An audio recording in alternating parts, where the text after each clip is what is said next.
Magandang gabi ho, Ginoong Soriano. Ang sabi po sa Biblia, there is a time to be silent and there is a time to speak. At ngayon, Mr. Soriano, our time to speak has come. Hawak ko po dito ilang verses sa Biblia na nagpapatunay na once saved, always saved. Will you accept the challenge, Mr. Soriano? Same time, same venue. Kung pwede sa Biyernes. Na? Na once saved, always saved. Sabi nyo, hawak nyo na kayo. Hindi ngayon na natin pag-usapan.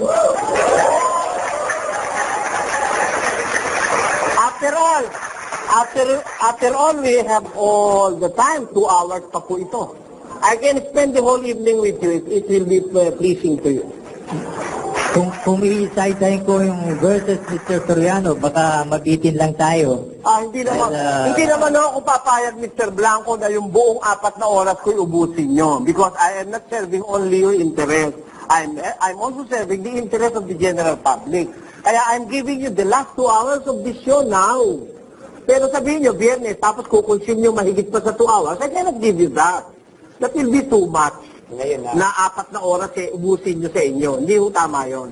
Mawawala naman ang participation yung iba. Pero this time, kung pwede kong ubusin sa inyo 2 oras na natin. Well, kung ganyan ang gusto niyo, Mr. Soriano, since I'm not familiar on how yung mga procedure ng debates nyo, please brief me. So, kung sinong mauna sa atin or ano? Hindi. Magbigay kayo ng ng ganito. Yung proposition nyo, yung sitas nyo sinasabi. Dahil sabi nyo, you are bringing with you verses in the Bible proving that once saved, always saved. Yung paniniwalang osas. Eh di, isang verse by verse. Kung gusto nyo, pag-usapan natin.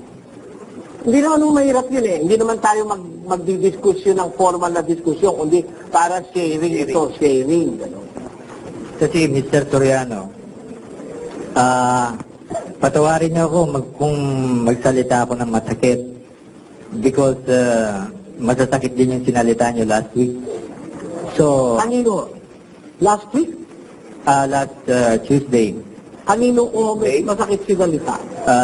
Sa mga born-again believers. I did not mention you. I'm speaking of in general terms.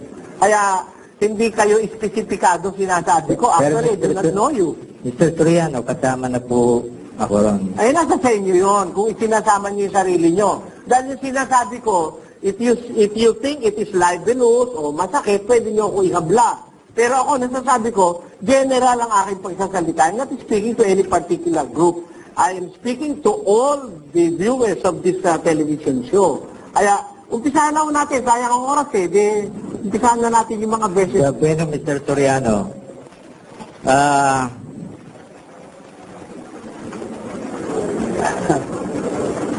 ang stand ko, once saved, always saved. Sige po. Ngayon, ang sabi po nyo, pwede pong mawala ang kaligtasan.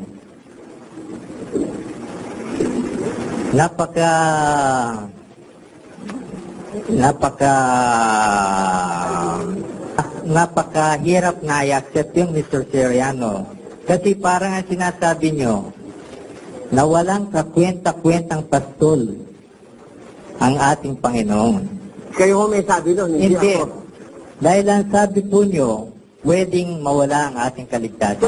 Pwedeng iwala ng tao. Dahil ang ating Panginoon, ang sabi sa Biblia, siya ang mabuting pastol. Na matapos ipagkaloob sa kanya ng Ama ang mga tupa at ilagay sa kulungan, ay basta-basta na lang niyang paaagaw sa kaaway. Hindi po ganun ang Panginoon, Mr. Soriano. Babasahin ko sa John 6:39. And it is the will of Him who sent me, that I should not lose any of all those He has given me, but that I should have raised them all to life on the last day. Ngayon, Mr. Soriano, 2 beses niya sinabi, all. wala siyang sinabi except general po, lahat ng ibinigay sa kanya, ililigtas all on the last day. Ngayon, Mr. Soriano, tungkol naman sa salvation. Hindi, mo na po yan. Tapos na po kayo sa 6:39 of John?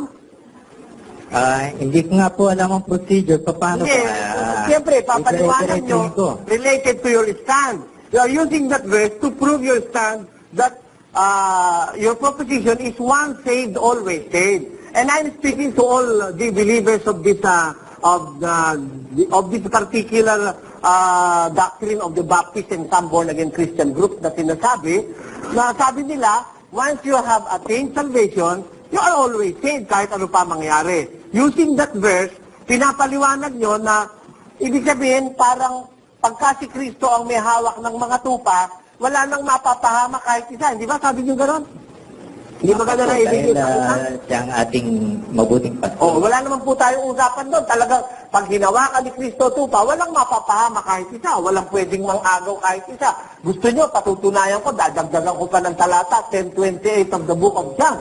At sila'y binibigyan ko ng walang hanggang buhay, at kailan may hindi sila malilipol, at hindi sila aagawin ng sino man sa aking kamay. Walang makakaagaw pagka nasa kamay ka ni Jesus. Hindi sila agawin ng sino man sa aking kamay. Ano pa ang sabi sa 30:29? Ang aking Ama, na sa kanila ay nagbigay sa akin, ay lalong dakila kaysa lahat, at hindi sila maaagaw nino man sa kamay ng Ama.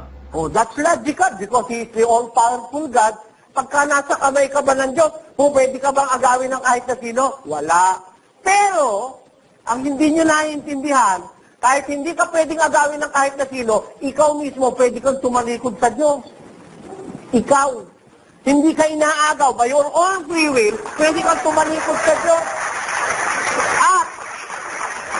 At ang naghihiwalay sa'yo, hindi ang kahit sino, hindi yung aagaw ang maghihiwalay sa'yo. Ang maghihiwalay sa'yo, eto, basa. Kundi pinapaghiwalayan ng inyong mga kasamaan kayo at ang inyong Diyos. Okay sa inyo. Kaya pagka gumawa ka ng masama, kahit hawak-hawak ka ng Ama, mahihiwalay ka.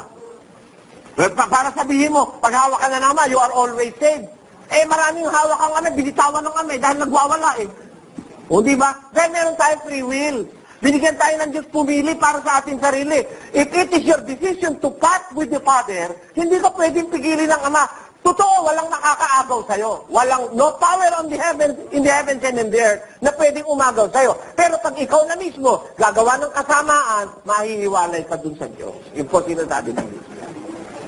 Kaya hindi, you are not proving your stand by those verses. Mr. Soriano, Sige po.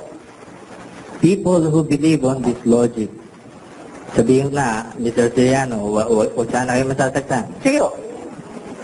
People who believe in this logic doesn't know the meaning of salvation.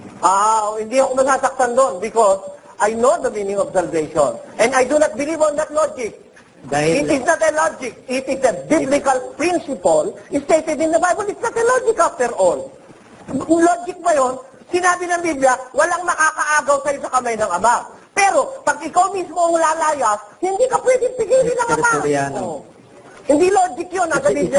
Isang criteria in order for you to... Hindi logic yun.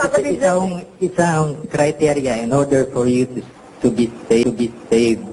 You have to deny yourself. Tama. Sabi nga po ng ating Panginoon. 9:23 of the book of Luke. Sige. And in order that one should deny himself, he should surrender what, Mr. Soriano? Surrender his will to God. Tama yun. Ngayon, ang sinasabi niyo po, tayo may free will. Free will. Pero on the day of your salvation, isusurrender po natin yung free will sa ating Panginoon. Dahil paano natin siya matatanggap na Panginoon? Kung tayo pa rin ang naghahari sa sarili natin, paano natin masasabi na siya ang Panginoon? Kung tayo ang Panginoon ng buhay natin. Ganito po yun. Tatanong nyo, paano masasabing Panginoon kung siya ang Panginoon? Ang Panginoon natin, susundin natin. Si Kristo yun, ano? Ang Ama, Panginoon din. Pero, hindi ko sumunod ka kay Kristo, nawawala na ang free will mo. Hindi po totoo yun. Galatia, pakinggan niyo. Pakinggan niyo sa Galatia. Kayo'y tinawag sa kalayaan. Sapagkat kayo, mga kapatid, ay tinawag sa kalayaan. Huwag lamang gamitin ang inyong kalayaan upang magbigay kadahilanan sa laman. Nakita niyo, upang masunod ang mga kahalayan noon. Tinawag kayo sa kalayaan. Meron tayong freedom. Kahit na tayo nasa Diyos na, may freedom pa rin tayo. Kaya lang, ang advice ni St. Paul, huwag nyo lang gagamitin yung kalayaan nyo para masunod yung kahalayan ng laman. Therefore, even if you are under the Lordship of Jesus Christ, you are free to use that freedom para sundin ang lust of your flesh na maghihiwalay sa'yo pagka ginamit mo yon. Kaya meron pa rin siyang paalaala. Logic ba yun? Biblical principle yun. Minister Soriano. Sige po. Ang sabi po dito sa Biblia, I'm quoting mga paraphrase, yung paraphrase kasi ang Biblia ko po ay magandang balita Biblia. I'm sorry. Pero, sige po. Pwede nyo i-check sa sariling Biblia nyo. Sige po. Ito ang mga verses na kahit tayo ay magkasala, ligtas pa rin tayo. Ganun ba? Sige po, basahin natin ang verse. Sa 2 Timothy 2:13, if we are not faithful, he remains faithful because he cannot be false to himself. Ito pa, Mr. Soriano. Wala, bago natin iwan yun, let us clarify the verse. Hindi. Tatlong magkakadikit ho ito eh. Sige. Maganda na yun. Nagigilyan ko kayo.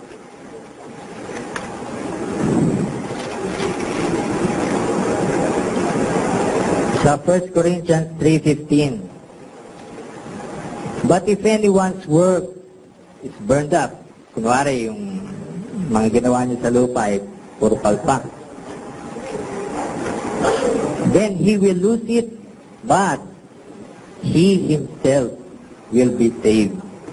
Sa 1 Corinthians 3:15. Ngayon, dito po sa sa Ephesians, meron pong nakasulat na guarantee. Ewan ko lang kung meron pong salitang guarantee sa Biblia nyo. Ito po ang guarantee. Sa Ephesians 4:30. For the Spirit is God's mark of ownership to you, a guarantee that the day will come when God will set you free. Ayun po, salitang guarantee. Ephesians 4:30. Kaya yung pong mga ligtas, may guarantee, Mr. Soriano, by His Holy Spirit. Ngayon, tanungin nyo, ikaw ba, nasa iyo ang Holy Spirit?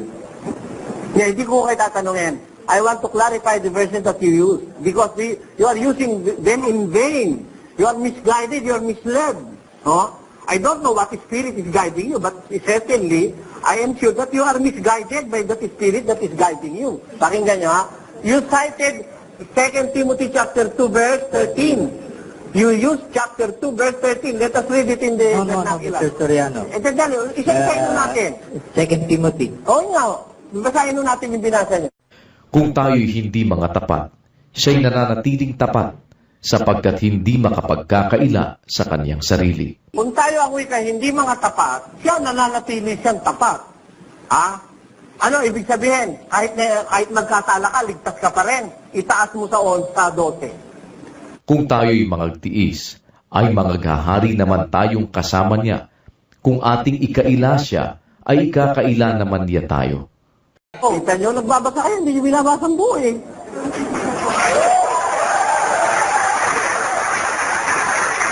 I will read it in English. Eto, binasa niya 13. If we believe not, yet he abided faithful. He cannot deny himself. But if we suffer, we also shall reign with him. If we deny him, he also will deny us. How can you be saved when God is denying you? Ano pwede? Kaya,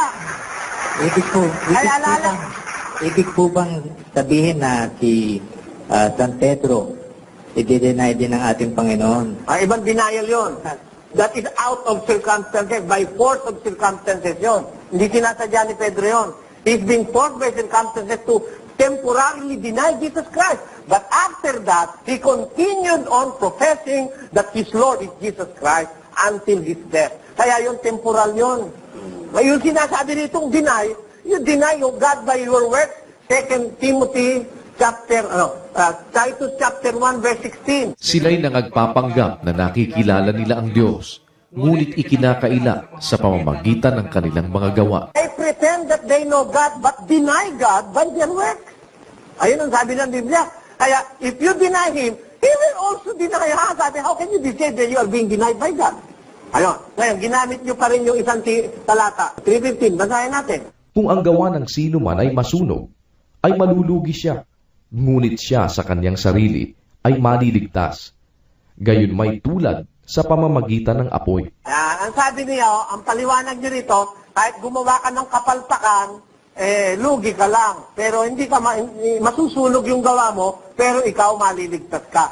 Akala niyo kasi, kaya sabi ko, misguided kayo sa Biblia.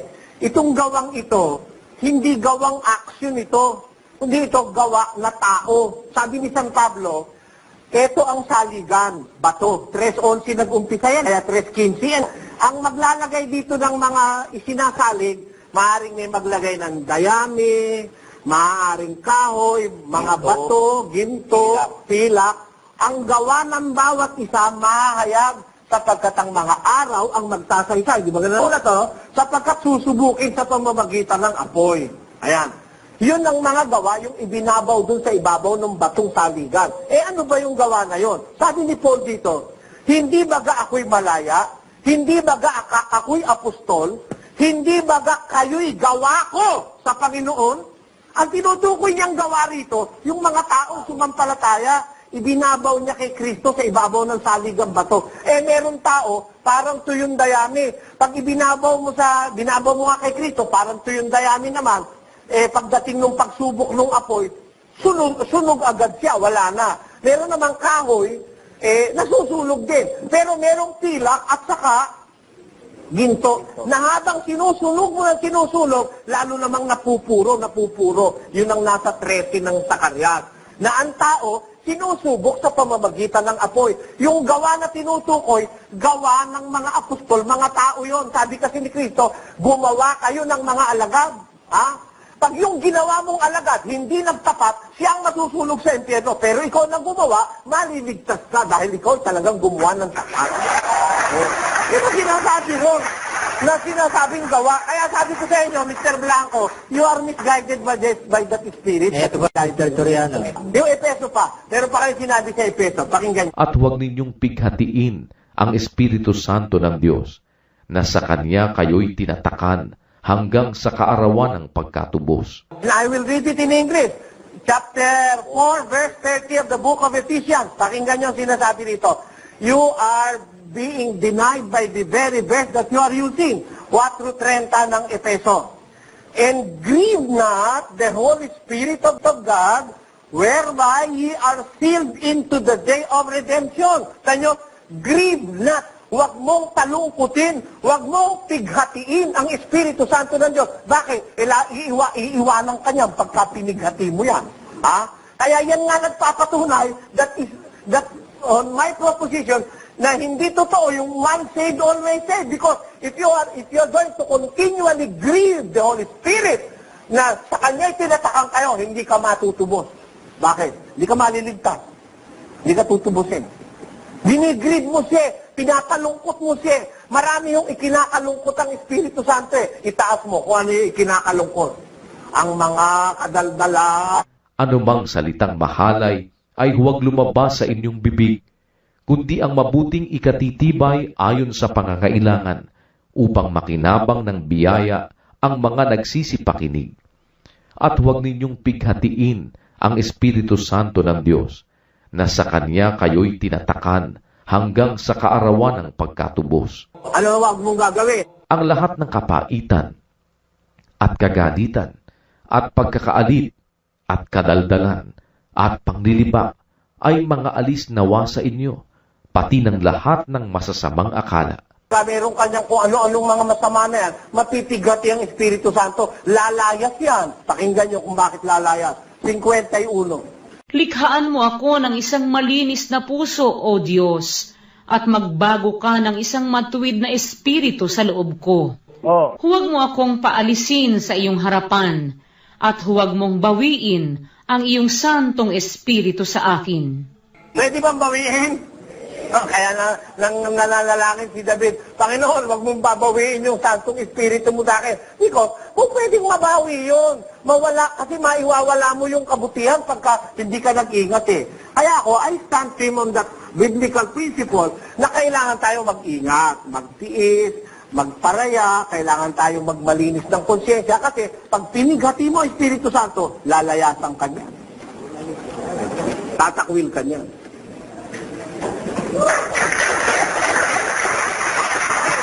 Sa Hebrews, Mr. Soriano, how do you explain sa Hebrews 13:5,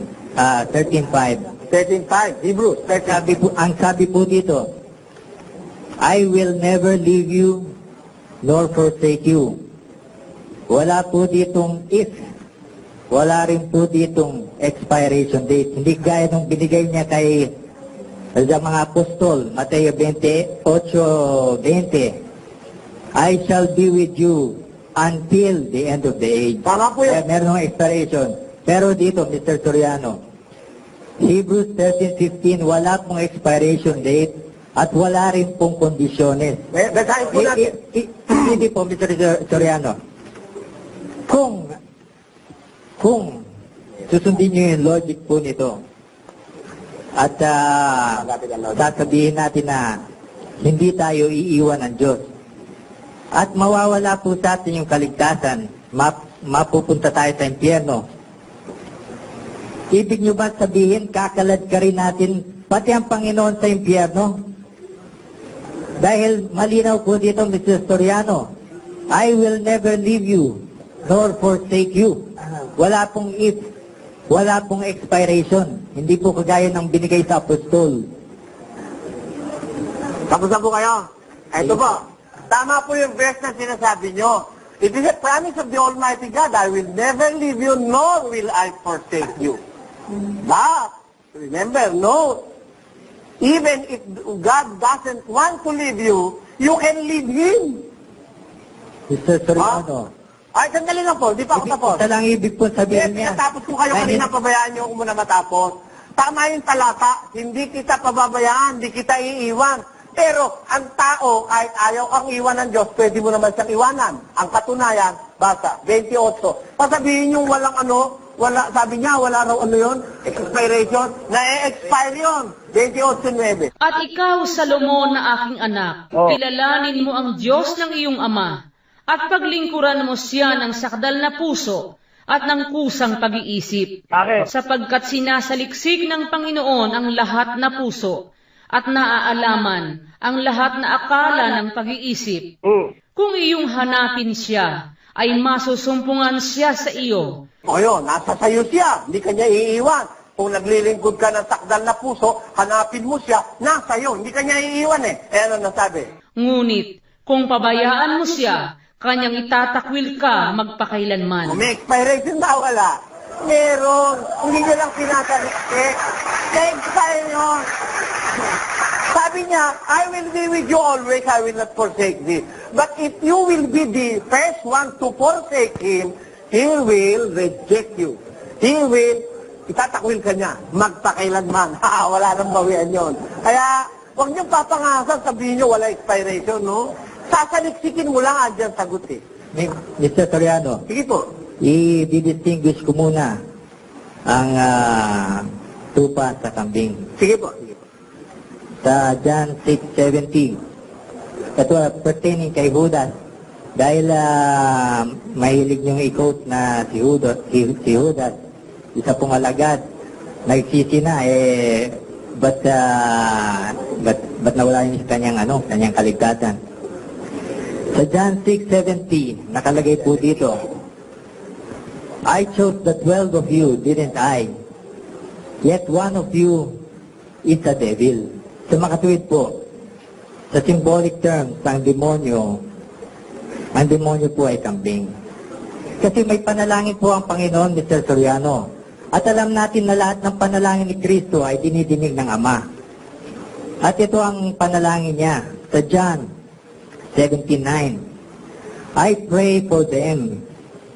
I do not pray for the world, but for those you gave me, for they belong to you.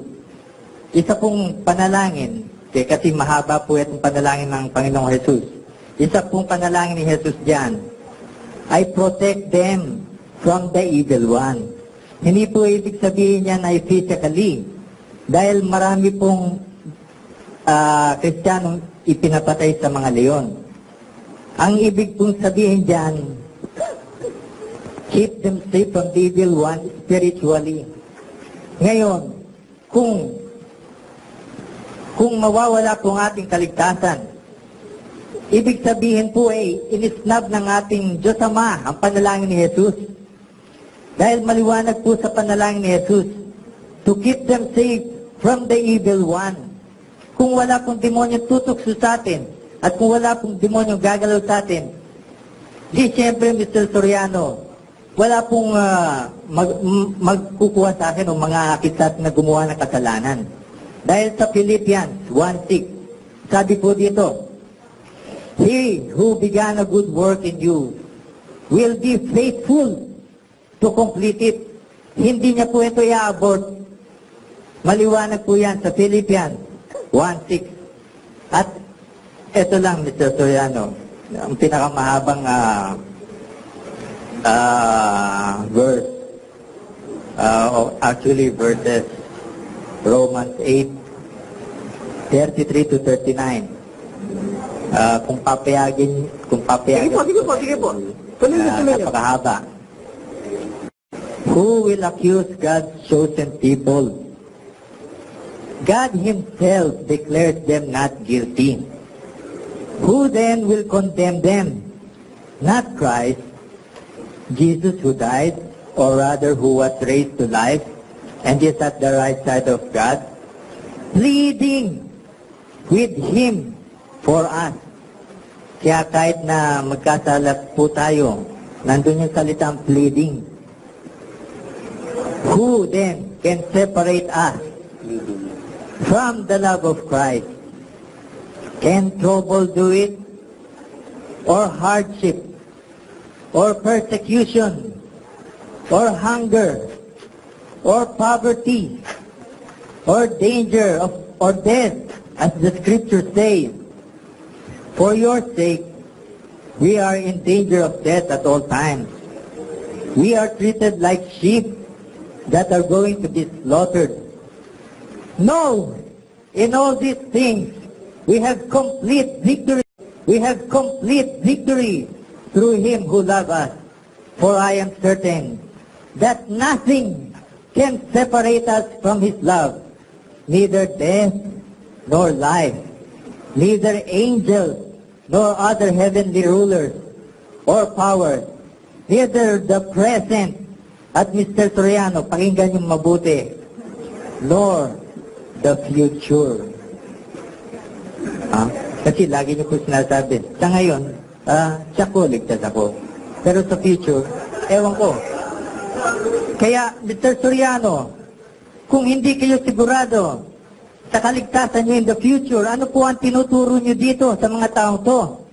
Paano kayo magiging mata nila kung kayo mismo hindi alam ang mangyayari sa kinabukasan, hindi niyo sigurado ang kaligtasan niyo in the future? When in fact, Mr. Soriano, nakasulat po dito, neither the present nor the future, neither the world above and below, there is nothing in all creation. Creation ba kayo, Mr. Soriano?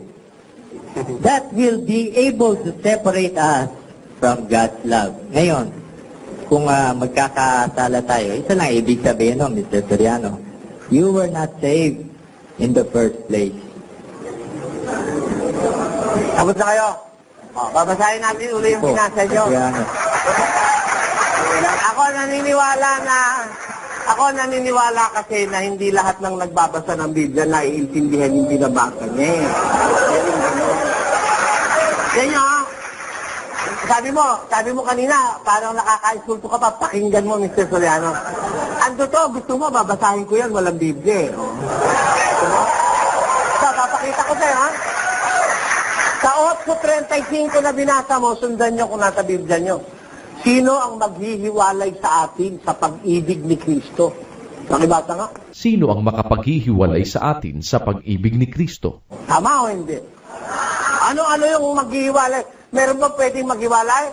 Sapagkat ako'y naniniwalang lubos na sa lahat ng mga bagay na ito'y higit pa tayo sa mapagtagumpay sa pamamagitan niyaong sa atin ay umibig. Bata. Tayo'y higit pa sa mga mapagtagumpay sa pamamagitan niyaong sa atin ay umibig. Ayun, tama yung sinasabi ko, no? O, ano yung hindi makakapaghiwalay sa atin sa pag-ibig ni Kristo? O, ano ang makapaghiwalay sa atin sa pag-ibig ni Kristo? Naniniwala ko, kahit ang kamatayan, kahit ang buhay, kahit ang mga anghel, kahit ang mga ibang nilalang, kahit ang mga kapangyarihan, kahit ang kababaan, kahit ang kataasan, kahit ang mga bagay sa kasalukuyan, kahit ang mga bagay sa darating, ay hindi makapaghihiwalay sa atin sa pag-ibig ng Diyos na kay Kristo Jesus na Panginoon natin. Basa. Sapagkat ako'y naniniwalang lubos na kahit ang kamatayan man, kahit ang buhay, kahit ang mga anghel, kahit ang mga pamunuan, kahit ang mga bagay na kasalukuyan, kahit ang mga bagay na darating, kahit ang mga kapangyarihan, kahit ang kataasan, kahit ang kababaan, kahit ang alinmang ibang nilalang, ay hindi makapaghihiwalay sa atin sa pag-ibig ng Diyos na nasa kay Kristo Jesus na Panginoon natin. Kasi kalitisin yung sinasabi ko, no? Kahit hindi ko binabasa sa Biblia. Kasi nandito na yun eh. O, tama naman yun eh. Tama yan. Wala namang makakapaghiwalay. Kahit kamatayan, kahit yung ngayon. Kahit si Mr. Blanco, hindi mo ko kayang ihiwalay sa pagtitiwala ko. Kahit darating, kahit yung kaapu-apuhan mo kung buhay pa ako noon, kahit yung sa bagay kay naharap, hindi pwede makapaghiwalay sa atin sa pag-ibig ng Diyos na kay Kristo Jesus. Tama yun, walang makakapaghiwalay. Pero yung ikaw sa sarili mo, pwede mong ihiwalay ang sarili mo kay Kristo. Walang makakapaghiwalay sa'yo. It's only yourself. But why? Because it is only your own self and your own free will that can judge for your future. Alam mo, pag hindi ka nag-iingat, huwag mo sabihin kahit magkasala ka. Kaya alam niyo yung mga Baptist, karamihan, hindi naman lahat, ano? At saka yung mga born again, hindi natatakot magkasala yan. Hindi tatakot. Kasi kahit magkasala, turo sa kanila, ligtas pa rin sila. Ganun ba yun? Pakinggan nyo sa unang Juan. Alam nyo kayo kung magbabasa ng Biblia, consider nyo lahat ng parte ng Biblia, huwag isang talata lang. Unang Juan, Kapitulo 5, versikulo 16. Pakinggan nyo na. Kung makita ng sino man na ang kanyang kapatid ay nagkakasala ng kasalanang hindi ikamamatay, ay idalangin siya at bibigyan siya ng Diyos ng buhay na ukol sa mga nagkakasala ng hindi ikamamatay. May kasalanang ikamamatay. Hindi tungkol dito ang sinasabi ko na idalangin niya. Pagka yung ginawa mong kasalanan, kepo ka. Bakit? May kasalanan na ikang ikamamatay, hindi tungkol dito, sinasabi ko, idalangin pa. Pati ipanalangin man, hindi mo dapat ipanalangin pag ang ginawa ng isang kapatid, kasalanan ikamamatay. Kapatid ang tinutukoy o hindi? Member ng church o hindi? Kung makita ang kanyang kapatid nagkakasala lang hindi ikamamatay, idalangin. Meron ikang kasalanan ikamamatay, huwag mo nang idalangin. Sabi niya, bakit? Ang kasalanan ikamamatay na, wala nang kaligtasan yun. You have lost your salvation. If you're going to sin, a sin which is worthy of death. Kaya, sa Biblia, kailangan mag-iingat tayo. Totoo, hindi ka pwedeng ihiwalay ng anghel. Hindi ka pwedeng ihiwalay ng iti kung meron mang iti, ano? Hindi ka pwedeng ihiwalay ng ibang nilalang. Hindi ka pwedeng ihiwalay ng kamatayan, ng buhay, ng kahit ano pa. Pero, pagka gumawa ka ng mabigat na kasalanan sa paningin ng Diyos, mahihiwalay ka. Sinabi ng Diyos inihiwalay kayo ng inyong kasalanan, kayo at ang inyong Diyos, nahiwalay kayo. Ang katunayan, 4 ng Efeso, na ihihiwalay talaga ng kasalanan ng tao. Basa, sa versikulo 18. Na sa kadiliman ng kanilang pag-iisip ay nangahiwalay sa buhay ng Diyos. Nahiwalay o hindi? Pag sinabing nahiwalay, dati bang nasa Diyos? Dati. Na-save ba? Na-save? Na-save dahil nasa Diyos eh. Pero, nung nasa Diyos na umabuso, kasi ang paniwala, pareho sila ni Mr. Blanco kahit anong gawin, ligtas na. Nahiwalay tuloy. Oh, yun ang masama. Pag inabuso mo, ay kaya dito sa Biblia, pulong-pulo ng warning eh. Tinayin niyo si San Pablo, apostol na yan, gumagawa ng milagro. Kaming dalawa ni Mr. Blanco, wala sa kalingkingan ni San Pablo. Pero ano sabi ni Pablo? 9:27 ng Corinto. Basta. Ngunit hinahampas ko ang aking katawan at aking sinusupil, baka sakaling sa anumang paraan, pagkapangaral ko sa iba, ay ako rin ay itakwil. Is there a possibility itakwil ng Diyos si Pablo? Meron. Kaya sabi niya, hinahampas ko katawan ko, sinusupil ko aking sarili, baka pagkapangaral ko sa iba, ako rin ay itakwil. Itatakwil o hindi? Itatakwil, kaya nga natatakot siyang gumawa ng masama. Yun. Ganun ang pag-aaral ng Biblia. Eh kasi, itong mga once saved, always saved na to, lahat ng klaseng kriminalidad magagawa nitong mga ito. Alam nyo, total wala na silang inaalala, ligtas na rin lang sila kahit ano pagawin nila. Yun ang nakausap ko sa akin si Tuaton. Kahit daw mangalunja ka pa ng 7 beses, kahit daw pumatay ka pa, kahit ano pa raw gawin mo, basta save ka na, tinanggap niya Jesus, ligtas ka na. Kademonyo ang paniniwala yan. Napakawalang yung paniniwala. Mawawalang ka ng ingat yan eh. Ay, naku. Kaya yung binasa mong mga talata, kapatid, huwag mo sabihin sa akin, pakinggan ko. Kasi kahit hindi mo pa binasa, baka hindi ka pa tao, alam ko na yun eh. Hindi ba? Pero, alam ko kapatid, na yung mga talata sa Biblia, may kasukasuan niya, may kasunod niyan. Huwag kang masyadong self-conceited. Mismo apostol na nagsabi, mag-ingat kayo, baka maiwala ninyo ang aming pinagpagalan. Maiwawala talaga, basahin natin. Mag-ingat kayo sa inyong sarili, upang huwag ninyong iwala ang mga bagay na aming pinagpagalan. O baka pagal ng pagal ang mga alagad, turo ng turo, baka maiwala mo yung pinagpagalan nila. Saan ba sila nagpagal? Sa tinapay na para sa buhay, di ba? Sabi ni Jesus magpagal kayo alang-alang sa pagkain hindi napapani. Sa kaligtasan yun. Baka maiwala di ka yung aming pinagpagalan, sabi ni San Juan. Kaya yun ang aming paniwala. Hindi ka masyadong dapat self-conceited. Although your assurance of salvation is assured by Christ because of His sacrifices, pero pag inabuso mo, itatakwil ka ng Diyos. Yun ang nakasulat sa Biblia. Mr. Soriano, Sige po. kaya ko po sinabi na makinig kayo, hindi po dahil nang insulto ko. Dahil alam ko pong mawawala kayo eh. Dito sa present, nor the future, neither the world above and below, there is nothing in all creation. Kayo po ba, Mr. Soriano, creation ba kayo? Oo, siyempre. Paano nyo masasabi na ikaw ang ano sa sarili mo, ikaw magpapahamon sa sarili mo? Hindi ako may sabi noon, ang may sabi noong Biblia. Mr. Wala. Soriano, Nothing in all creation. Remember? Nothing in all creation. Tama yun. Kasama na tayong Who is dalawa doon, Mr. speaking? Who is Soriano. speaking? After all, who is speaking in the certain verse? Is it not faithful? Tama po. Tama. And he is speaking to Christians, is that true? Di ba? To the Christians in Rome, tama hindi? Tama po. Oo. Sabi niya sa mga Christians in Rome, walang makakapaghiwalay sa atin kay Kristo. Kahit kamatayan, kahit buhay, kahit anghel, kahit yung mga ibang nilalang, kahit nothing in all creation. Hindi tayo pwedeng hiwalay. Tama yun eh. I accept that as a biblical verse. Tama yun. Ang mali yung pagkaintindi mo, Mr. Blanco. Mr. Soriano, ito pa, isa.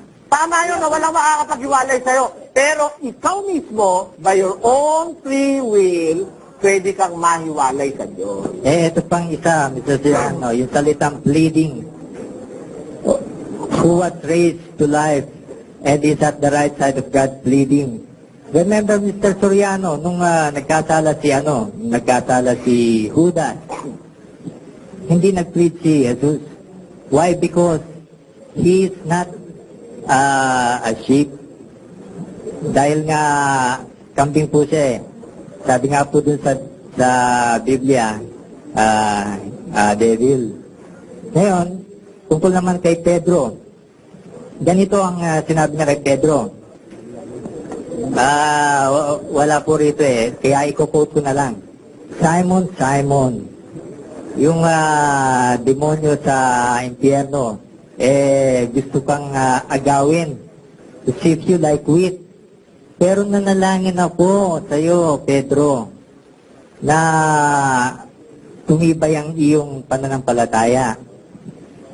Matapos na ikaw ay magkasala, ay babangon ka muli at pagtitibayin ng ating mga kapatid. Ayun po ang difference doon, Mr. Soriano. Kaya yung sinasabi yung nagkakasala pa, sinasabi ko na nga, Mr. Soriano, they were not saved in the first place. Dahil kung ikaw ay nagkaroon ng enkwentro between the living God, knowing His power, knowing yung miracles, being a witness, tapos tatalikuran mo ang Diyos, ganun-ganon. Napakahirap yon for a Christian, Mr. Soriano. Napakahirap. Dahil you have encountered yung kapangyarihan niya. Anong verse niya sinasabi mo na yan? Haka-haka mo na lang yung kapatid. Yung akin, hindi haka-haka Si Solomon, Mr. Soriano. Si Solomon, nakita niya 2 beses ang Panginoon. Close encounter, nakita niya. Pakinggan mo. At ang Panginooy nagalit kay Salomon dahil sa ang kanyang puso ay humiwalay sa Panginoon, sa Diyos ng Israel na napakita sa kanyang makalawa. Twice na nagpakita sa kanya, pero humiwalay si Solomon. Kaya nagalit ang Diyos May possibility ba ng paghiwalay o wala? Pag sasabihin mo, mahirap. Mahirap ba naka-record Pero sa Biblia? Mr. Soriano. Kasi ang sa'yo, hirap kayo kapatid.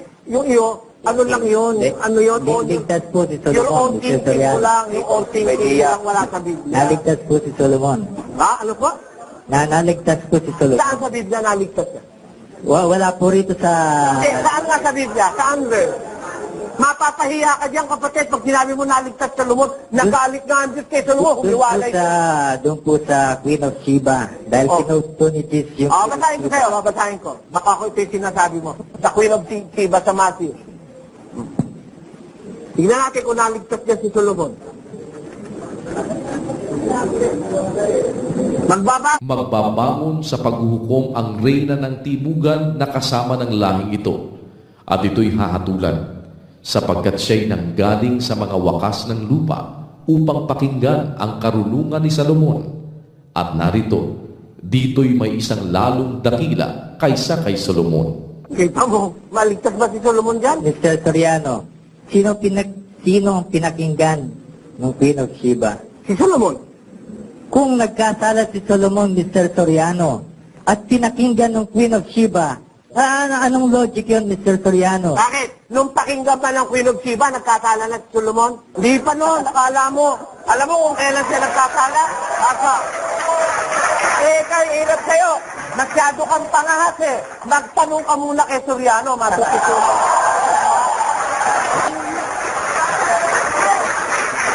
Mr. Soriano. Pakinggan mo lang, kapatid, kung kailan nagkasala si Solomon. Sapagkat nangyari, nang si Salomon ay matanda na, iniligaw ng kanyang mga asawa ang kanyang puso sa ibang mga Diyos. Kita mo, hindi pa naman matanda si Solomon nung puntahan ng Queen of Sheba, no? Kaya pakinggan man siya ng Queen of Sheba noon. Alright, because he is a preacher sent of God. Nangangaral ng Diyos si Solomon. Pero nung matanda na si Solomon, na malapit ng maulyanin ng walang hiya. Ano na, iniligaw ng kanyang mga asawa, ang kanyang puso sa ibang mga Diyos. Kaya siya ay nahiwalay sa Diyos, nagalit ang Diyos sa kanya. Doon lang, talo ka na doon sa proposition mong once saved, always saved. Mr. Soriano. Sige. Kung may papakitang verse Sige, pakita mo kapatid. na kahit magkasala, ay sa Diyos pa rin tayo. Oo. Conforme sa kasalanan. Pagka ang kasalanan gagawin mo, hindi ma-intentional, na bunga lang ng kahinaan, kabiglaan, kamangmangan, pinatatawad ng Diyos yan. That's why Jesus Christ is pleading for us because of our sins that were not intentionally done. Pero, pag sinadya mo kasalanan, miski si Kristo hindi naman nanalangin sa Diyos, ayaw na, bata. Sapagkat kung ating sinasadya ang pagkakasala, pagkatapos na ating matanggap ang pagkakilala sa katotohanan, ay wala ng haing natitira pa tungkol sa mga kasalanan, kundi isang kakilakilabot na paghihintay sa paghuhukom at isang kabangisan ng apoy na lalamon sa mga kaaway. Ay, Pierno, punta mo, pagkakasalanan mo, hindi sinasadya mo. Paano ba? Mabubura mo ba ito? Can you erase all these verses in the Bible? Pagka sinasadya mo kasalanan, apoy ang pupuntahan mo. Tawag mo naman sabihin, sa langit ka pa rin nun. Puso di kumpiyansa ang ginagawa mo sa Diyos niyan. Ako man ang Diyos, magagalit ako sa'yo. Bakit? Ha? Sandali na po. Mr. Blanco, upo muna kayo. We will have to have our gap for the meantime. Babalik po kami pagkaraan ng ilang pala. Itanong mo kay Soriano. Ang una ko pong tanong, tatanong ko lang ho kung ano. Tatanong ko lang mo. Ang katanungan po ay ganito. Tanong ko lang po sa anak ko. How do you know if you're rightly dividing the word of truth or not? Biblia ang sasagot. Itanong mo kay Soriano. Balik po tayo ngayong gabi, mga kababayan. Pero meron po ako ibabalita sa inyo. Nakakalungkot kong sabihin, lang mag-gap tayo, ako po yung nag-CR. Pagbalik ko, wala na si Mr. Blanco rito sa studio. Ano ba nangyari, kapatid na Dani? Nagmamadali po siyang umalis hindi na siya nakapagpaalam dito sa ating mga audience dito. Basta... Ang sabi niya, uuwi na rin. Nakita niyo naman po yung mga audience dito, nakita niyo naman lumabas ako, di ba, pagka-gap. Hindi ko na siya dinatnan dito sa loob. Nagpaalam daw na gagabihin siya. Akala ko kulang sa kanya yung 2 hours eh. Akala ko kulang sa kanya eh. Kalayaan naman niya yun. Pero hindi naman niya siya pinitik dito, mga kapatid, ano? Hindi ho kaya. Gusto ko po sana yung mga magtatanong, sumaksi kayo na talagang hindi natin inano si Mr. Blanco. Ewan natin. Yun na lang ho magtatanong, I'm just asking for a little help na. Yung mga magtatanong, pakisabi nyo na lang na sa audience na talagang hindi natin siya sinaktan o ano kundi talagang kusa siyang umalis,